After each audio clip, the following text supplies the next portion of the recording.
উফ উফ এত অন্ধকার যে ইটটাও চোখে পড়েনি। যা, সারা গায়ে ময়লা হয়ে গেল। তাড়াতাড়ি চেঞ্জ করে আসি, না হলে নামাজে দেরি হয়ে যাবে। জামাত শুরু হয়ে গেল, তাড়াতাড়ি যাই। আরে আরে আরে আরে।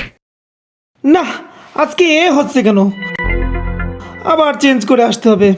তাড়াতাড়ি যাই, আজকে মনে হয় জামাতটা মিস করে যাব। এবার দেখে শুনে পা ফেলতে হবে। এসো ভাই এসো, আলোর পথে এসো, সাবধানে এসো, যাতে পড়ে না যাও। চলো চলো, তাড়াতাড়ি চলো। মসজিদে এসে গেছি। ধন্যবাদ ভাই, কিন্তু তুমি কে? শয়তান। শয়তান? কিন্তু তুমি আমাকে পথ দেখিয়ে মসজিদে কেন আনলে? কারণ তুই 2বার পড়েছিলি, তবুও নামাজ ছাড়তে চাসনি। প্রথমবার যখন পড়েছিস, আল্লাহ তোর সমস্ত গুনাহ মাফ করে দিয়েছে। তুই যখন 2য়বার পড়েছিস, আল্লাহ তোর পরিবারের সমস্ত গুনাহ মাফ করে দিয়েছে।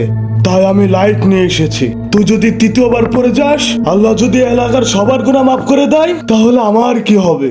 এই ভয়ে আমি তোকে পথ দেখিয়ে নিয়ে এসেছি। লা হাওলা ওয়ালা কুওয়াতা ইল্লা বিল্লাহ।